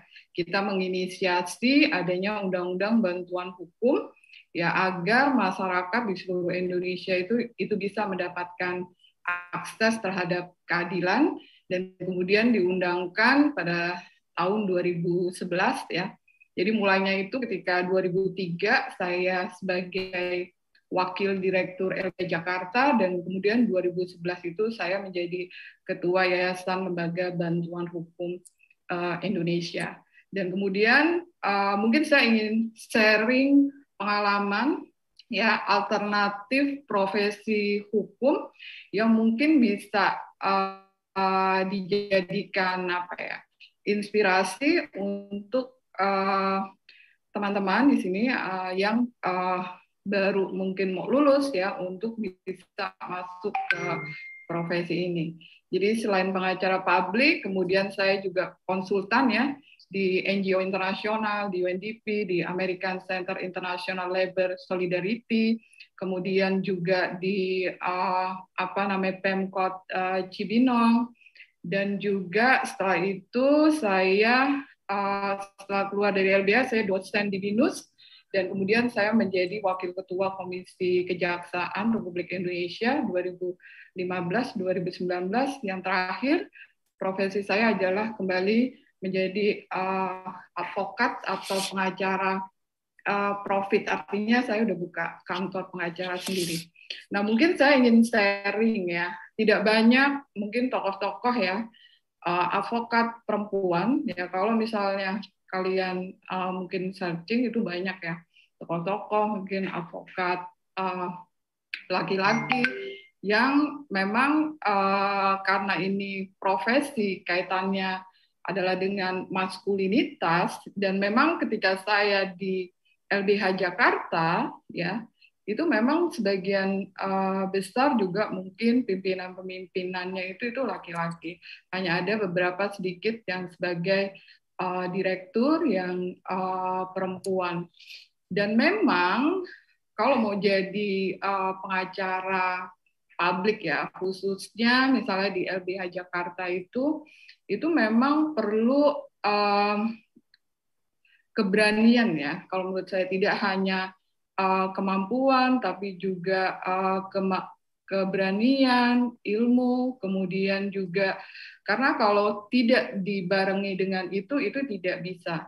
Jadi mungkin tadi Mas Dito menceritakan pengalaman-pengalamannya menangani kasus-kasus yang menarik perhatian publik, begitu juga dengan saya ya, ketika di YLBH banyak kasus-kasus publik yang saya tangani, dan saya sendiri mendapatkan ancaman-ancaman secara pribadi ya kepada saya ketika saya menangani kasus itu. Ya, misalkan ketika saya menangani kasus korban stigma PKI ya di Pengadilan Negeri Jakarta Pusat, itu saya pernah dikejar-kejar sama FPI dan fundamentalis radikal gitu ya, itu sampai dibawa pentungan, kemudian saya diamankan di Pengadilan Negeri Jakarta Pusat dan tidak bisa keluar ya sampai sore hari. Kemudian banyak juga ketika saya live in ya, live-in itu tinggal di komunitas ya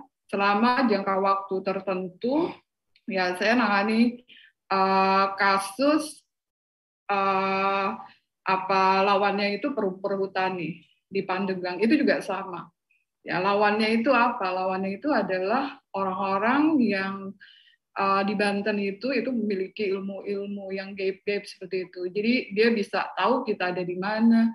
Jadi nyawa itu menjadi salah satu ancaman. Artinya adalah bahwa kemampuan secara ilmu, kemudian bagaimana kita bisa beradaptasi dengan situasi yang baru di lapangan, komunikasi dengan masyarakat. Nah, itulah yang penting untuk dimiliki oleh seorang pengacara. Kenapa saya bisa tertarik untuk menjadi pengacara publik dibandingkan dengan misalnya tadi ya Mas Rifki pernah juga di law firm yang besar gitu. Itu karena memang berawal dari organisasi. Jadi yang ingin saya sampaikan adalah ketika kita bekerja itu Anda juga harus memiliki skill yang mumpuni, tidak hanya pelajaran yang ada di kelas, tapi adalah bagaimana kita bisa teamwork, bagaimana kita juga memiliki empati, bagaimana kita memiliki skill komunikasi yang baik. Nah, itulah kunci ya, bagaimana seorang itu bisa sukses. Kalau tidak, itu kita nggak mungkin bisa untuk menangani.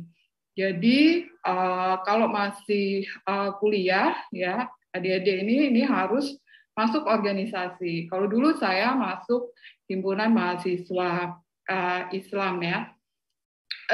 Kemudian juga sebagai salah satu alternatif, karena saya dulu di HMI, saya juga menangani kasus-kasus perempuan dan anak ketika saya di Komisariat Fakultas Hukum Universitas 11 Maret, dulu saya S1-nya di sana.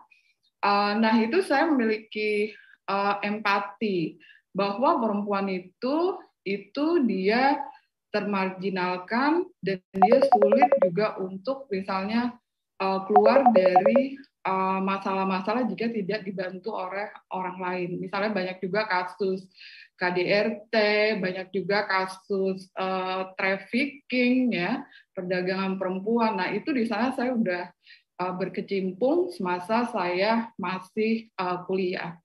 Nah, ketika di 1997 saya masuk LBH Jakarta dan 1998 saya juga melakukan pemantauan pada kasus Mei 1998. Jadi walaupun saya perempuan, saya tetap ke lokasi ya. Ketika itu mungkin kalian belum ada beberapa yang belum lahir ya. Ada kayak situasi itu dalam kondisi perang ya. Jadi ada gas air mata, saya juga sempat disemprotkan gas air mata, lari, kemudian juga ke tidak ke rumah selama beberapa hari. Nah, ini ya tantangan-tantangan yang dihadapi sebagai pengacara publik. Tapi saya memiliki keyakinan bahwa ketika saya membantu orang lain, maka itu saya akan mendapatkan kemudahan, keberkahan dalam kehidupan saya, dan saya merasa enjoy untuk menikmati sangat senang gitu ya jika masyarakat yang saya bantu itu bisa terselesaikan permasalahan hukumnya. Nah, untuk karir di LBH Jakarta, nih bagi itu mungkin ada di beberapa pertanyaan ya. Itu kita biasanya kemarin ya bulan Juli itu ada namanya karya latihan bantuan hukum. Nah, itu selama 1 bulan itu dilatih berkaitan dengan isu-isu hukum ya, dididik di situ.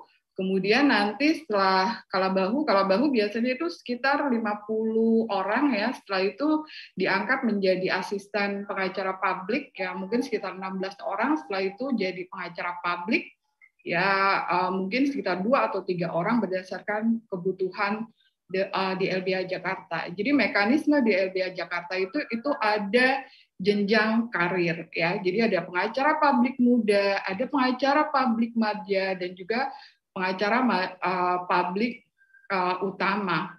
Nah, kenapa misalnya saya kok betah ya 14 tahun di LBH Jakarta dan juga di YLBHI? Karena apa? Karena memang seperti tadi disampaikan oleh Mas Dito ya, kalau masalah gaji itu relatif kecil, tapi itu tadi ya, itu pasti kita akan cukup-cukup aja gitu ya kalau kita memang menggunakannya itu dengan proporsional ya. Tapi yang saya dapat adalah pengetahuan, saya sering mendapatkan beasiswa ya untuk konferensi internasional ya, baik di Asia maupun di Eropa. Itu sering. Saya juga anggota dari International Legal Aid Group ya, yang berkedudukan di Scotland. Nah, privilege itulah ya, ketika misalnya saya mendapatkan beasiswa dari Australian Development Scholarship. Nah, itu saya mendapatkan beasiswa karena waktu itu tadi saya sampaikan, saya adalah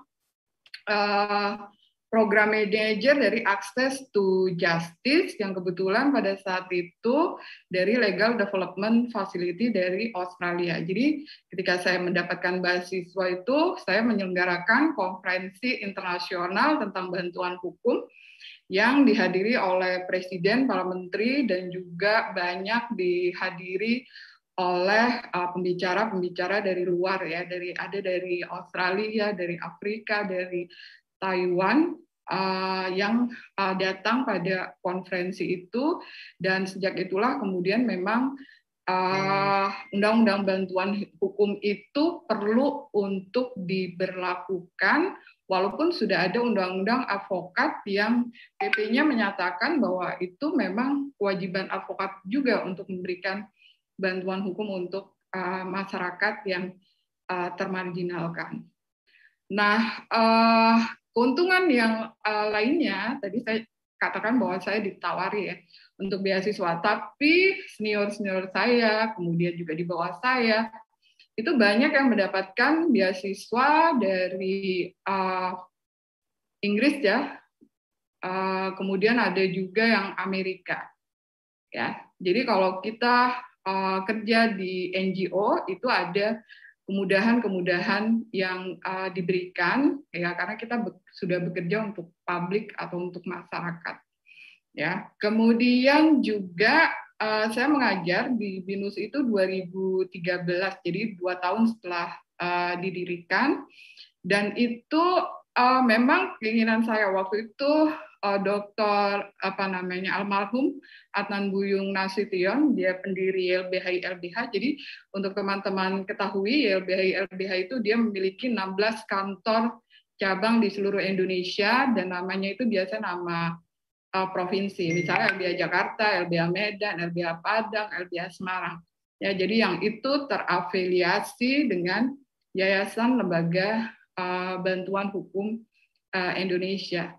Dan setelah saya keluar, saya memang merasa bahwa seperti tadi ya, aduh ini ketika saya nangani kasus, yaitu dulu juga banyak ya, sampai sekarang juga masih ada mungkin ya mafia peradilan. Nah, kemudian saya ingin bahwa saya tetap mengabdi, tapi bentuknya itu yang lain. Bagaimana saya menyiapkan, misalkan mahasiswa saya itu, supaya mereka itu adalah orang-orang yang memiliki integritas, kemudian dia memiliki prinsip-prinsip pada keadilan, dia memiliki komitmen, dan yang terpenting adalah orang yang memiliki etika. Ketika dimanapun dia ditempatkan, itu harus memiliki etika. Dan kebetulan sekali itu sama visi misi keinginan saya mengajar dengan keinginan dari BINUS sendiri. Jadi di BINUS itu nggak boleh seseorang itu nyontek. Nah, ketika nyontek ya, itu maka dia akan dikeluarkan. Ya, berapapun mungkin dia bisa mahasiswa akhir ya, itu bisa dikeluarkan. Nah, itu saya sepakat dengan nilai-nilai dari BINUS, dan sampai sekarang saya menjadi dosen tetap di BINUS itu sendiri.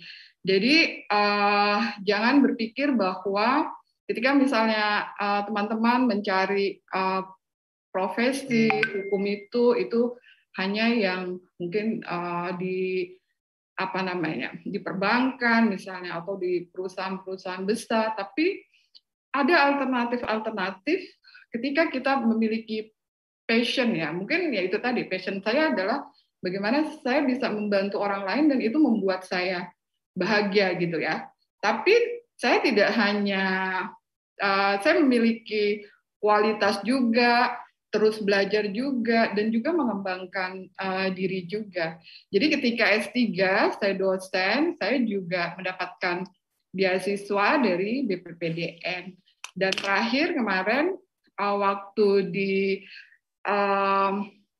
saya juga mendapatkan beasiswa dari Kemenristek Dikti pada saat saya terakhir mau mengajukan proposal ya, disertasi itu pada beasiswa PKPI.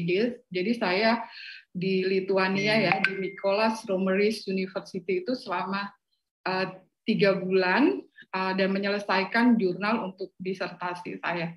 Dan itu tidak hanya sampai situ. Jadi banyak juga short course yang saya dapatkan ya. Saya juga ada short course di Institute for Human Rights di Finland. Kemudian juga di Ewha University di Seoul, Korea, dan juga saya mendapatkan juga kuliah ya waktu itu di University of Melbourne. Nah, itu kenapa saya dapatkan? Ya itu tadi, karena saya berkarir di LBH Jakarta, kemudian saya mendapatkan bagaimana kesempatan itu bisa dipergunakan. Banyak mungkin teman-teman saya yang tidak bisa untuk mendapatkan itu karena apa? Karena permasalahannya pasti bahasa Inggris. Seperti tadi Mas Rifki katakan, itu harus persiapan gitu ya kita mau mendapatkan beasiswa. Yang jadi masalah itu biasanya adalah bahasa Inggris. Saya menyiapkan itu sampai 1 tahun untuk bisa mendapatkan bisa untuk sekolah di luar negeri. Mungkin itu ya bagaimana yang ingin saya sampaikan adalah bahwa ini adalah salah satu alternatif profesi yang bisa teman-teman misalnya jalani ketika nanti lulus kuliah. Mungkin itu aja.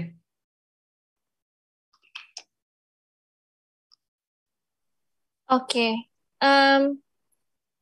Baik. Kemudian pertanyaan berikutnya, Bu Erna ini pernah meraih penghargaan Sri Kandi Hukum versi hukum online. Bisa ceritain secara singkat Bu tentang penghargaan tersebut? Oh ya, sebenarnya sih penghargaan itu memang diberikan.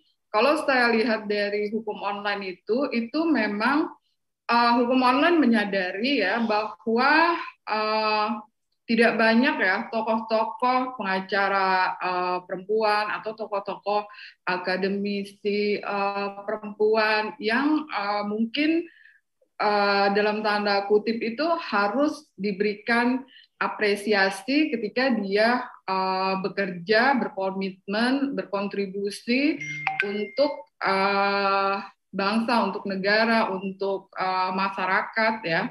Jadi saya mendapatkan itu ketika tahun 2018 ya, Sri Kandi di ranah hukum, dan di situ ada 15 sosok perempuan yang memang kalau teman-teman lihat sangat jarang ya di institusi-institusi negara itu yang pimpinannya itu adalah perempuan. Dan saya salah satu Wakil Ketua Komisi Kejaksaan Republik Indonesia. Dan mungkin tidak hanya itu ya, bahwa untuk hukum online, sebelum itu saya juga pernah mendapatkan judulnya sama ya, Sri Kandi Hukum, ya itu juga dari profil saya secara detail itu tahun 2011 itu juga diberikan oleh Koran Jakarta, dan yang paling membanggakan sebenarnya adalah pengakuan secara internasional di mana saya sebagai finalis Distinguished award University of Canberra for Professional Achievement. Nah, itu kenapa diberikan kepada saya? Itu karena yang tadi saya ceritakan dari track record saya mungkin menangani kasus-kasus publik, kemudian dari pendidikan saya. Nah, mungkin orang kemudian memberikan itu. Jadi kalau yang Distinguished Alumni Award 2011 itu dari 30 finalis hanya saya yang orang Asia ya. Jadi itu karena diberikan seluruh alumni University of Canberra Australia, dan menurut saya itu adalah capaian yang menurut saya luar biasa ya, pengakuan bahwa seperti yang dikatakan oleh Mas Rifki bahwa sebenarnya banyak sekali mahasiswa Indonesia itu yang memang dia ketika dia kuliah di luar negeri itu dia berprestasi ya. Jadi saya ingin katakan apapun yang kalian inginkan, mimpikan, bahwa itu harus di-planningkan gitu ya, dieksekusi. Karena kalau nggak dieksekusi, mimpi itu hanya menjadi mimpi saja. Dulu mimpi saya kayaknya saya pengen waktu SMP atau SMA kayaknya indah ya melihat menara Eiffel gitu ya. Dan itu saya bisa ke sana dengan beasiswa loh, artinya bahwa itu bukan dari uang saya, tapi saya bisa mencapai apa yang ingin saya inginkan. Nah, itu juga mungkin pengalaman saya bisa menginspirasi teman-teman di sini untuk tidak berhenti untuk belajar, tidak puas gitu ya, mengembangkan diri. Saya tidak pernah takut misalnya untuk keluar dari profesi yang satu ke profesi yang lain. Karena apa? Karena kita memiliki kemampuan. Jadi jangan takut untuk mengambil risiko. Ya, kita hidup ini harus ada risiko. Kemanapun pilihan kita itu harus ada risiko.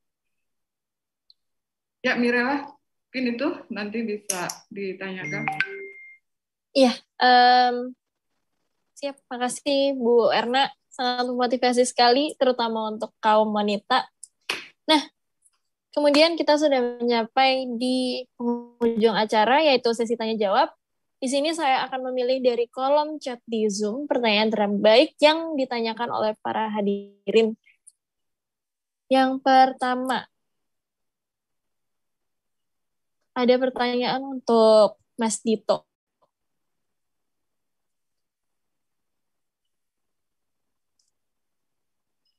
Nih, ya. Mas Dito, pertanyaan dari Dian Sutra Fitriani. Mas, saya ingin bertanya bagaimana cara Anda mendapatkan informasi tentang hal tersebut, yang mana kita ketahui bahwa kasus hukum tersebut susah untuk kita ketahui keberadaannya. Apakah Anda mendapatkan laporan dari orang-orang setempat?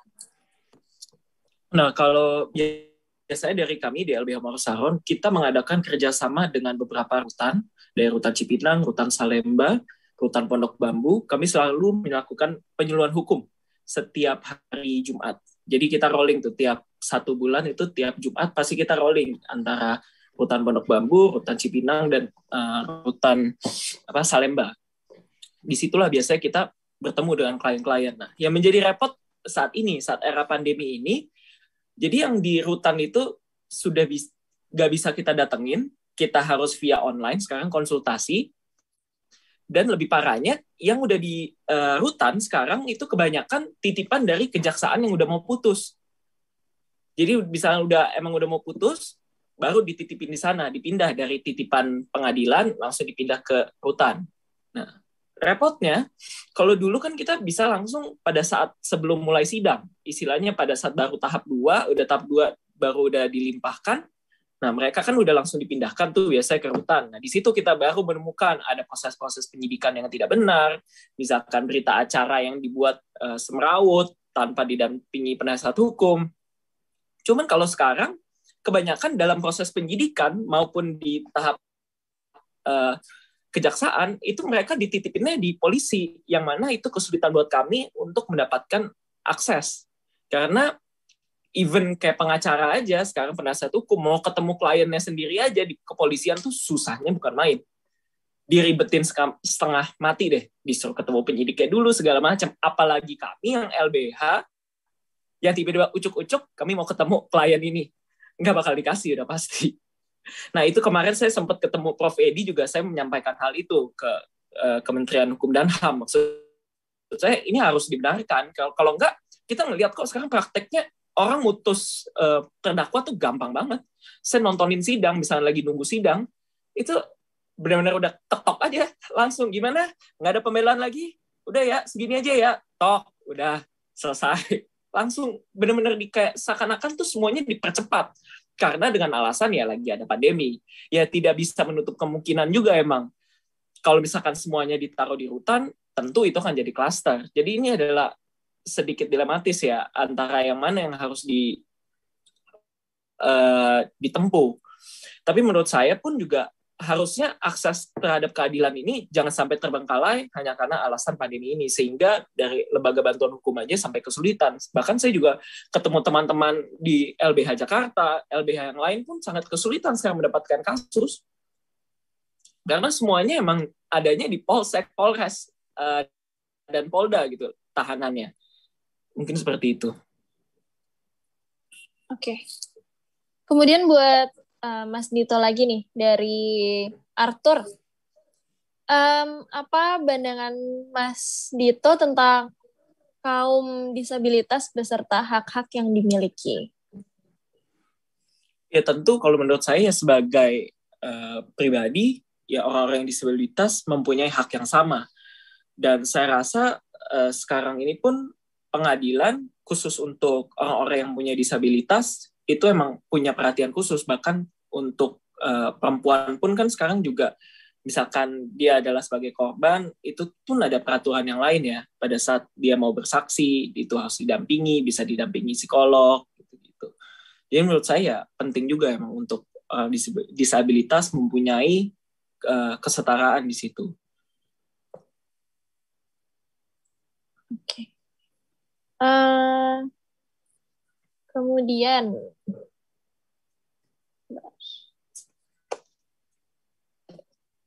pertanyaan berikutnya, makasih Mas Dito atas jawabannya, menarik sekali. Kemudian pertanyaan berikutnya untuk Bu Erna dari Herledi. Bagaimana strategi sebagai penggiat di LBH agar tetap eksis dan bertahan di tengah pandemi seperti sekarang ini yang kita semua belum tahu entah kapan akan berakhir?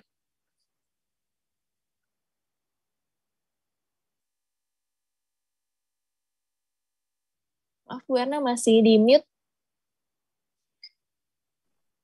Bagaimana kita bisa tetap ya memberikan pelayanan hukum yang prima untuk masyarakat miskin dan termarginalkan, tentu saja walaupun di masa pandemi, kalau saya lihat ya, karena saya beberapa kali ke LBH Jakarta, itu masih tetap ada teman-teman ya pengacara publik dan asisten pengacara publik yang dia bergantian untuk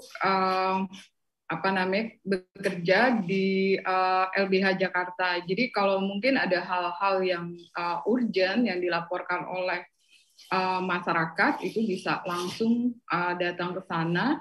Tapi yang kedua, LBH Jakarta juga memberikan layanan mungkin melalui virtual juga ya. Jadi itu bisa. Kemudian yang ketiga, terima kasih sekali lagi kepada para pembicara atas kesempatan dan waktunya pada hari ini.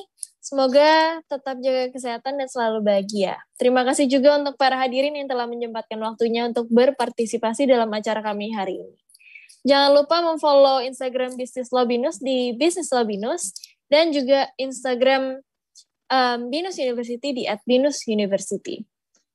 Serta kunjungi website di businesslaw.binus.ac.id dan YouTube Binus University Official. Quote of the day, mimpilah setinggi langit, kalaupun jatuh akan jatuh di antara bintang-bintang. Soekarno. Mohon maaf apabila ada kesalahan dan kekurangan, dan sampai jumpa dalam webinar dan talk series bersama BINUS University. Berikutnya, saya Mira Laura Anggerini pamit undur diri, tetap jaga kesehatan, jangan kemana-mana, di rumah aja. Selamat sore. Oke, terima kasih. Mari Bu Erna. Oh iya, Mas Rito. Salam untuk Bang Hokman ya. Bang Hokman. Iya. Ya, Bu. Melangkah menuju kelas dunia, berjuang bersama untuk masa depan, tak pernah berhenti berinovasi, berikan pendidikan yang terbaik. We are Indusian. We are Indusian.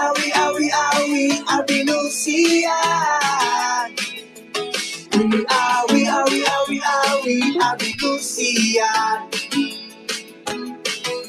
Berjuang bersama, menggenggam dunia, membuat hidup yang semakin mantap, mendidik, memberdayakan, membangun Nusantara, berbekal teknologi masa kini, pelayanan yang wow itu pasti. We are Indusian. We are Indusian. We are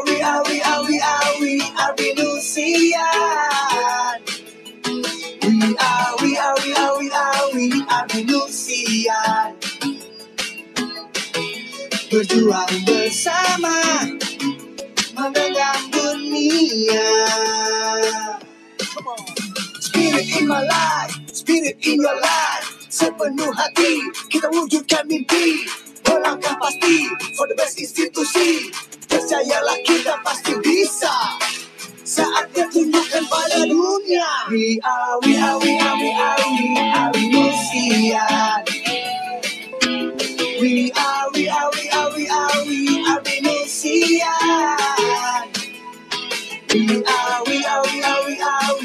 Indosian. Berjuang bersama.